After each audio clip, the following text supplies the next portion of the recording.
Greetings, fellow lords and ladies. Well, look at Game of Thrones Season 4. Now could you on with the episode Mockingbird. Beginning King's Landing. In his cell, Tyrion and Jaime discuss Tyrion's fate and the irony of Lord Tywin striking down both his heirs if Jaime were to die being Tyrion's champion. Jaime claims to be Tyrion's champion as he cannot fight well enough with his left hand. Tyrion then requests Jaime to bring him brawn, hoping the Silksong would stab for him just as he did at the Eyrie. Elsewhere, Gregor Clegane, known by most as the Mountain, is mercilessly killing prisoners with a great sword. Cersei approaches him and thanks him for his haste in returning to King's Landing as her champion for the trial by combat. Gregor asks who will be fighting. Cersei asks if it matters, and he shakes his head. Bronn visits Tyrion in the clothes of a lord, having been betrothed to Lola Stokeworth by Cersei's doing. He refuses to fight the Mountain, both for lack of a reward and believing Clegane is too dangerous for him to face, and bids farewell to Tyrion, who, while heartbroken by Bronn's decision, understands. Later, Tyrion is approached by Oberyn Martell, who tells Tyrion of his disappointment in their first encounter. As children, Oberyn's sister Elia were told stories of the Lannister monster and his extreme deformities. During a childhood visit to Casterly Rock, Cersei showed Tyrion, with great ceremony, to Oberyn and Elia. Oberyn tells Tyrion that he saw no monster, just a baby. Cersei told Oberyn and his sister that Tyrion killed her mother, and then cruelly assaulted Tyrion until Jaime stopped her. Oberyn says that he and Elia were quite deserved of Cersei's already strong hatred toward Tyrion, who was deserved by Cersei's relentless hatred as his eyes tear up. Oberyn tells Tyrion that he seeks justice for the death of his sister, and Tyrion replies, "You were in the wrong place." Oberyn counters that he is in the perfect place. All those he means to bring to justice for his sister's murder are close at hand. Intending to start his revenge with Gregor Clegane, Oberyn offers his service as Tyrion's champion in the coming trial by combat. Meanwhile, in Meereen, Daenerys is surprised by Daario in her private chambers. She feigns outrage at the intrusion, but agrees to hear his complaints. Daario laments that he's only good at two things: killing men and sleeping with women, and that he has no opportunities to pursue either strength. Dany counters that the Second Sons are currently acting as Marie's police force, and that there are many women in the city who would throw themselves at him. Daario dismisses the Second Son's role as unchallenging and says the only woman he wants isn't interested. He begs Daenerys to send him and the Second Sons to make real war. Dany focuses on Daario's other proclaimed talent and orders him to remove his clothes. Ooh. The following morning, Daario bumps into Ser Jorah. He also says that it's a good time to talk to the Queen, as she's in a very good mood, implying he and Daenerys had just been intimate. Jorah is not amused, but Daenerys dismisses concerns about her intimate life. Dany tells Jorah that she sent Daario to take the Second Sons to Yunkai to regain control of the city and kill the Masters that have resurfaced. Jorah leads the mercy shown by Eddard Stark for his dealings in slavery and convinces Daenerys to bring the Masters to justice without execution. Daenerys considers for a moment and then tells Jorah to assign Histar Zo-Lorak as her ambassador to offer the Masters a choice. They can live free in the new world she wants to create, or they could die clinging to their old one. The Second Sons will be stationed in Yunkai to enforce whichever choice the Masters make. She also says to let Daario know that it was Jorah who changed her mind. Anyway, on Dragonstone, Queen Slee speaks to Melisandre, who is enjoying a bath. She quips that the Lord of Light told her to enjoy it as the last time she would have a good bath, but the joke is over Selyse's head. To cement Selyse's position as Melisandre's most devoted follower, the Red Priestess tells her about using potions and illusions in serving the Lord of Light, and that a bit of pageantry and deception in helping converts see the truth will be forgiven later on. Selyse asks her if she used the potions when she slept with Stannis, to which she replies that she did not. Selyse remarks her desire to leave their daughter Shireen behind when they go to the north, but Melisandre is dismissive about Shireen's heresy, as she always is, and assures Selyse that Shireen will be needed where they are going. Anyway, at the Wall, Jon Snow and his fellow brothers return from Craster's Keep. At the first sight of his direwolf ghost, Alliser Thorne sends his beast away outside Castle Black. Afterwards, Jon tries to convince the Night's Watch to barricade the wall against the imminent Walling invasion by blocking off Castle Black's entry tunnel with ice and rock. He is denied being reminded of his place in the Watch as steward, and the First Builder reluctantly agrees with Thorne's assessment that the Watch can defend the tunnel. John and Sam are sent to serve as sentries on top of the wall until Mance arrives. Excuse me. Anyway, in the Riverlands, Ari and Sander encounter a dying man in a ransacked village. Sander gives the man a gift of mercy by stabbing him in the heart. Sander's ambushed by Biter and is bitten on the neck.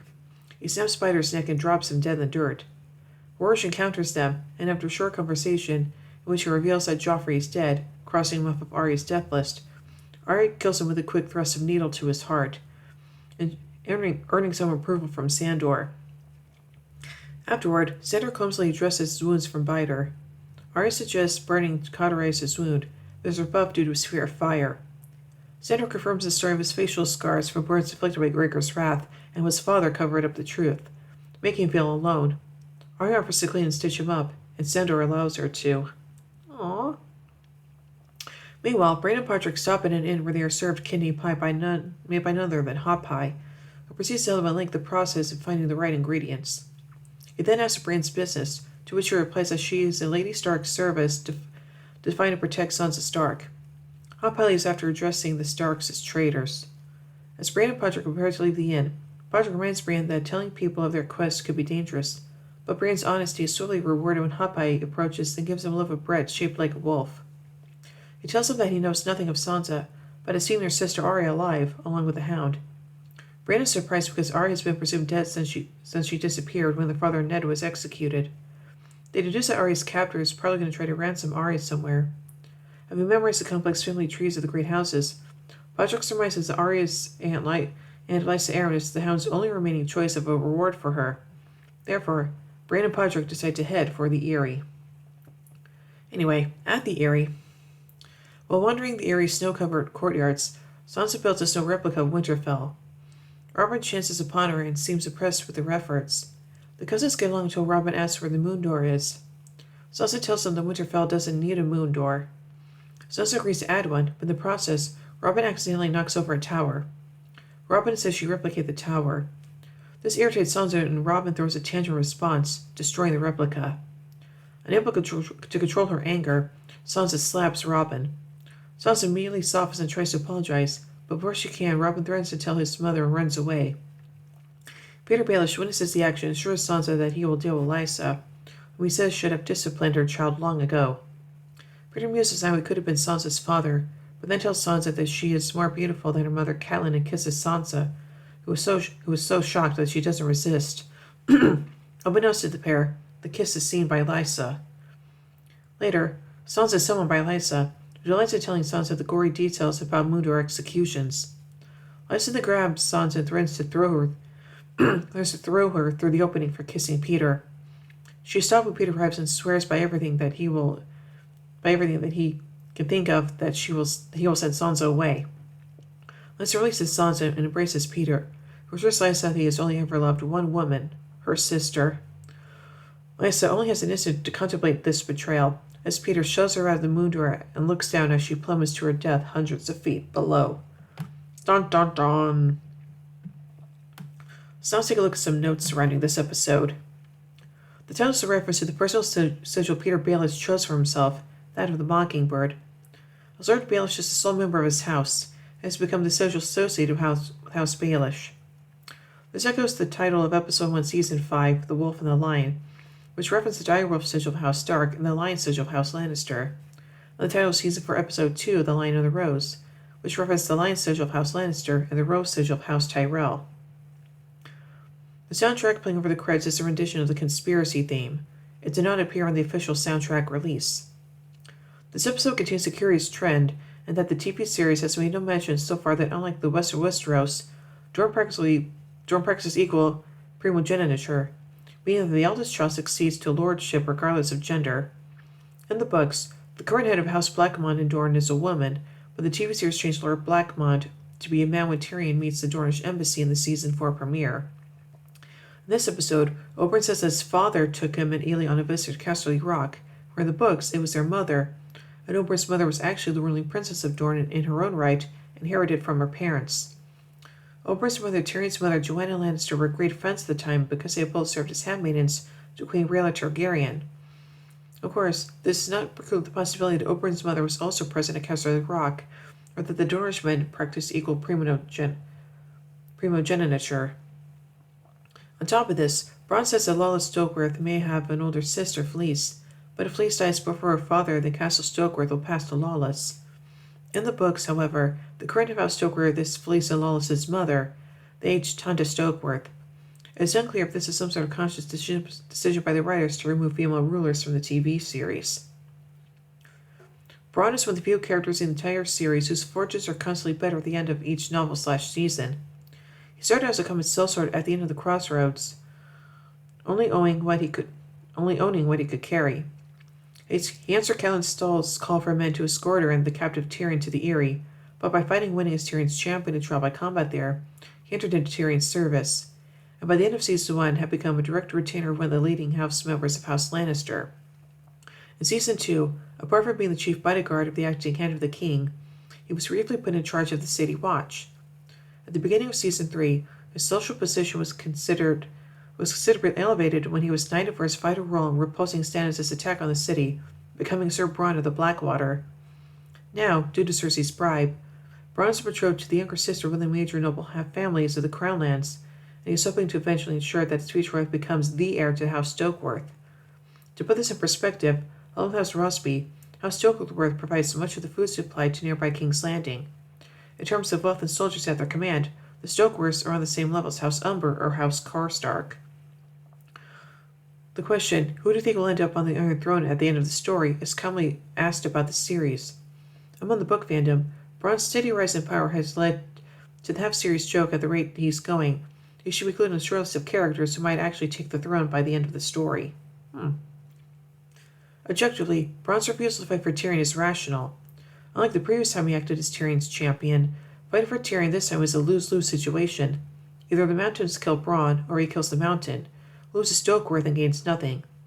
As Kevin points out in the novel, the people of King's Landing hated Tyrion so much that an acquittal will not do him any good. As soon as he steps into the streets, the mob will tear him apart. He'd have no choice but to give up everything he had and leave the city, away from his vengeful sister who not let him enjoy his freedom too long. Penniless and homeless, he'd find it difficult to reward Bronn more than Cersei promised, and Bronn knows that well. Bronn reminds Tyrion the deal they made in the pointy end. He once said, if anyone ever asked me to sell you out, you double their price. Actually, what Tyrion said was, if the day ever comes when you're tempted to sell me out, remember this, whatever the price, I'll beat it. He never offered to double the price. Hot Pie's reappearance in this episode includes several callbacks to his last appearance. In his last appearance in Season 3's Walk of Punishment, he also mispronounced Winterfell as Winterhell, and he made Arya loaf of bread that was shaped like a dire wolf. Hot Pie also asks if Bran is a knight because she's wearing armor. In Season 2, Episode 2 of the Nightlands, Hot Pie certainly thought that a man he knew was a knight just because he was wearing armor, though Gendry tried to explain to him that anyone can just buy and wear armor without being a knight. Hot Pie was actually introduced in the Season 1 finale, as this episode has appeared at least once in every season of the series. This also means that he is one of a steadily decreasing number of recurring characters who were introduced in Season 1, reappeared in every season, and who are still alive.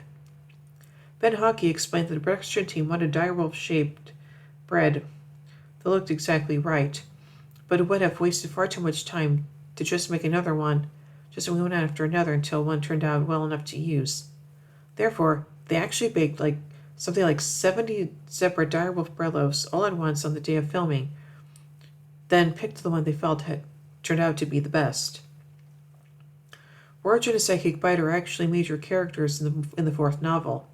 After they were taken to Harrenhal, they joined the infamous sellsword company known as the Brave Companions, led by Varker Hoat. In the TV series, Hoat was changed to simply be a Bolton soldier named Locke, who later died at Craster's Keep trying to kidnap Bran Stark. A major subplot in the fourth novel, A Feast for Crows, focused on Rhaentar's long and difficult search for the Stark sisters who were roaming the war-ravaged and lawless Riverlands. As seen in Arya's storyline in Season 4, bandits are now roaming the devastated countryside at will. With the Starks defeated, the Brave Companions turn into the worst of these bandits, burning entire towns in their wake. This turns into a series of encounters in which Bran personally fights and kills 4 of the Brave Companions, but never bringing her closer to finding the Stark girls. Within an episode, however, the TV series made it clear that it will condense this entire long and slow-moving subplot. Rorsch and Biter are killed off right away, and the first episode to focus on Brienne's search for the Stark Girls ends with her already having received the accurate tip that she should search for them at the Eyrie. Season 3 is adapting the second half of the third novel, but Brienne's narrative in it actually ended with her departure and a request along with Sword Oathkeeper. At this point, she's approaching the end of her narrative from the fourth novel, though certain other plotlines have also been moved where they needed in the third novel, i.e. Bran Stark actually passed north of the wall at the very end of the third novel. Okay. Ironically, in the TV continuity, Bran might have actually found Arya Stark if she simply stayed where she was. Arya and the Hound are trying to travel from the Twins to the Eyrie, and the end of the crossroads is located right along their way. The eastern branch of the crossroads that the inn is located on is in fact the eastern road, the main and only highway to the Eyrie. The Hound does not appear to be going cross-country and avoiding major towns and inns. However, he mentioned 4 episodes ago that they were approaching Fairmarket, which means that they went south and east from the Twins, following the Blue Fork of the Trident River, instead of going east then south along the King's Road. Actor Brian Fortune appears during the Night's Watch, meeting his first builder Arthur Yorwick, and the episode makes it a point to have Sir Alistair prominently introduce him by name.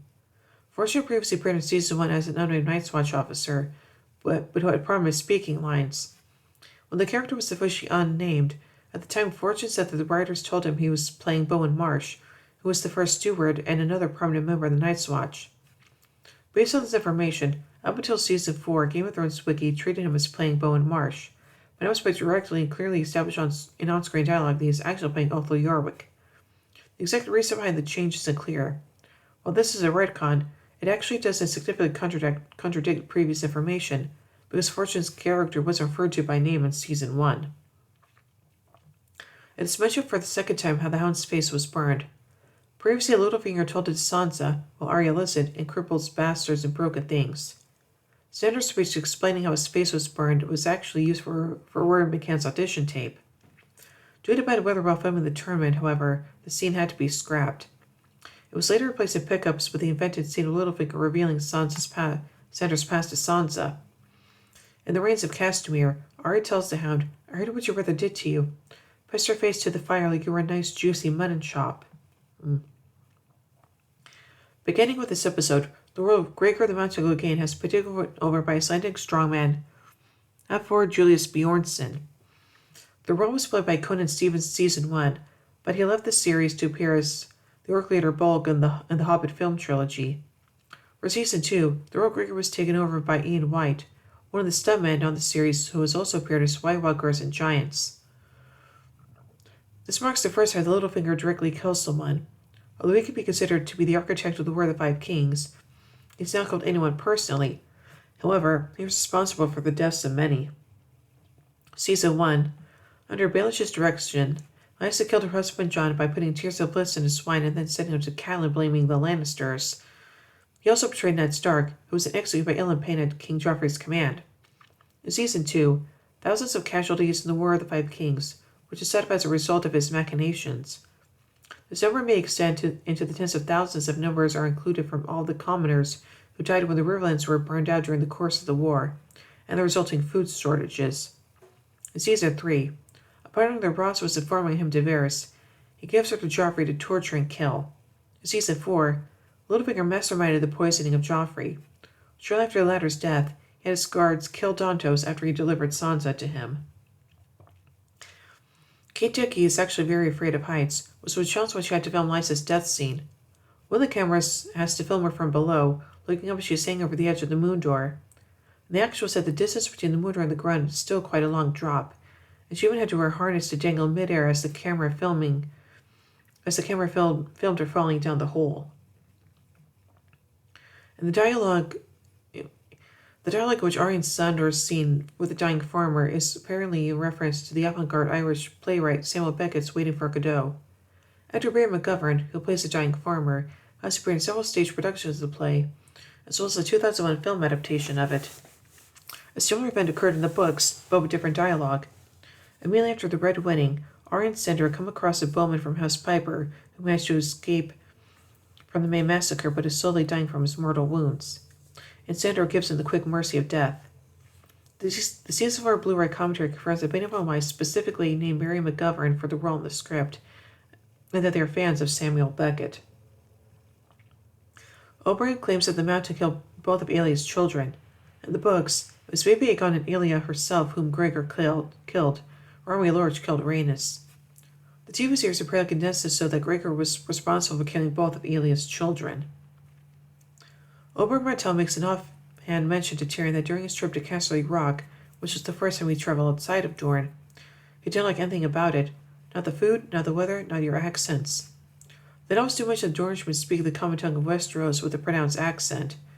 The Rhoynar ancestors of the modern Dornishmen speak their own language, and though they adapted the use of the common tongue of the Andals when they migrated to Westeros, it still has a distinct regional accent. Moreover, Dorne remained unconquered by the Targaryens for 2 centuries, all united with the rest of the 7 kingdoms 1 century ago. The combined result of this geographic, ethnical, cultural, and political isolation is a very pronounced regional accent. Omer's anecdote also highlights that conceptions of an accent are subjective. He considers fellow Dornishmen to be speaking normally, and that's a Westeros that speaks with an odd accent. Up until this point, both brothers Clegane have been fully armored in all their scenes on the show. The Mountain, despite his short appearance in this episode, is shirtless and is only wearing trousers and boots. The Hound, after being bitten by Biter, is intending us with hardly any armor and his only undershirt on.